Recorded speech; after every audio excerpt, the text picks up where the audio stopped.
देखिए, जो लोग कल तक इनको बचाने की कोशिश कर रहे थे, लीपापोती कर रहे थे, आज इनके इस्तीफे से इस बात की स्वीकारोक्ति हो गई कि चोरी डकैती, नृपेंद्र मिश्रा जी की भाषा में बोले तो डकैती हुई है।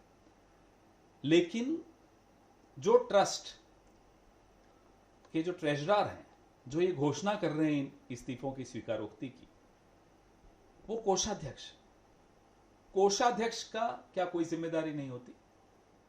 ऐसा कौन सी कंपनी, कौन सी ट्रस्ट, कौन सी पॉलिटिकल पार्टी का कोषाध्यक्ष ऐसा होता है कि उसके साइन ही नहीं लिए हो जाते किसी भी चीज पर?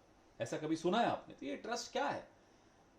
दो लोगों को अब जिम्मेदारी आपने दी। एक Krishna Mohan, farmer IFS officer, forest services के ऑफिसर हैं, जिन्होंने खुद एफआईआर 25 तारीख को कराई थी, जिनके संदूक से कुछ रिकवरीज 26 तारीख को हुई थी। नंबर 2, कोई एक नैल्को के पुराने सीएमडी हैं, बागरा करके। जब वो नैल्को में सीएमडी थे तो उन पे क्या सवाल उठे थे वो आप खुद समझ लीजिए, खुद ढूंढ लीजिए। तो संघ किस कारण से अयोध्या मंदिर के ट्रस्ट पे अपना कब्जा रखना चाहता है कि आज जिनको आपने अपॉइंट किया कृष्ण मोहन जी, वो पूर्वी उत्तर प्रदेश के क्षेत्रीय संघ चालक हैं, अपने ही हैं, संघ के ही हैं। तो आखिर ऐसे कारण क्या है कि संघ अपनी गिरफ्त से, अपनी मुट्ठी से, अपने हाथ से अयोध्या ट्रस्ट को नहीं छोड़ना चाहता और जवाबदेही भी नहीं चाहता? कोई चीज सार्वजनिक भी नहीं होती, जमीनें खरीदी जा रही हैं, जमीनों पर एक 86 करोड़ की जमीन खरीदी गई मंदिर से कुछ किलोमीटर दूर, वहां चारा उगाया जा रहा है। 86 करोड़ की जमीन पर गाय को चराने के लिए चारा उगाया जा रहा है, चरी कहते हैं ना। क्या मंदिर के पास कोई गौशाला है? जरा हम ये जानना चाहते हैं। कोई गौशाला नहीं है मंदिर के पास, लेकिन चारा उगाया जा रहा है 86 करोड़ की जमीन लेकर। ये हो क्या रहा है? सवाल सर ये उठता है कि यूनिवर्सली एक साउंड जो आया, चाहे अपोजिशन हो, सत्ता पक्ष हो, विश्व हिंदू परिषद हो, आरएसएस हो या जनमानस हो, कि कुछ ना कुछ वहां हुआ है। लेकिन अपोजिशन के साउंड पे जो कहा जा रहा है कि जो लोग कार सेवक पर गोली चलाए, तो नृपेंद्र मिश्रा थे ना उस वक्त गोली चलाने वाले, उनको तो आपने ट्रस्ट में सर्वे सर्वा बना रखा था। नृपेंद्र मिश्रा क्या थे उस वक्त जिस वक्त गोली चली थी? ये नहीं बोलेंगे ये लोग। तो इनकी लफाजी, इनके ढोंग, इस पे मेरे से बात मत करवाइए। हकीकत यह है कि ये एक मंदिर जिसको प्रधानमंत्री कार्यालय और संघ सीधे सीधे इस प्रोजेक्ट पे निगरानी रखता था और रखता है, आज भी अपनी मुट्ठी में रखा हुआ है। तो जिम्मेदारी क्या प्रधानमंत्री की नहीं होती? क्या जिम्मेदारी मोहन भागवत की नहीं होती? नहीं, आस्था को आप लोग कमजोर कर रहे हैं या आस्था की पवित्रता को बरकरार रखने की मांग जो डकैती कर रहे हैं आस्था के नाम पर, वो आस्था को मजबूत कर रहे हैं, और जो उन डकैतों पर सवाल उठाते हैं वो कमजोर कर रहे हैं।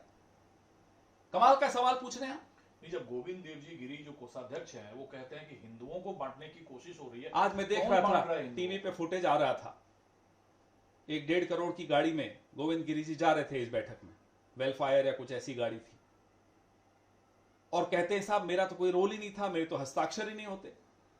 हिंदुओं का ठेका लेने वालों, तुम दूर हो जाओ।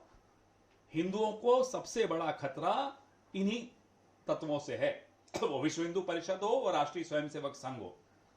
आप लोगों का शुरू से सवाल चंपत राय पे रहा, लेकिन आज भी इस्तीफा। हमारा सवाल चंपत राय पे नहीं रहा, माफ कीजिएगा।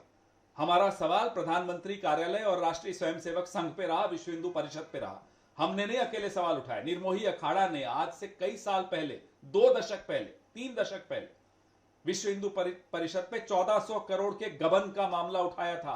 यही मंदिर के चंदा इकट्ठे जो किया था, ईंटें लेकर जब घूम रहे थे। सवाल सर, एक तरफ इस्तीफा स्वीकार होता है, दूसरी तरफ चंपत राय का महिमा मंडन होता है कि इन्होंने बहुत बड़ा योगदान दिया है, स्टार्टिंग डे से दिया है। उस योगदान, अगर हमारी सरकार होती आज केंद्र में और ये प्रकरण होता, तो जैसे गोडसे से हाथ इन्होंने धो दिए थे ना कि गोडसे से हमारा मतलब नहीं, ये चंपत राय से भी हाथ धो देते। ये तो सरकार इनकी है, एजेंसियां इनकी है, तो ये चंपत राय का महिमा मंडन कर रहे हैं।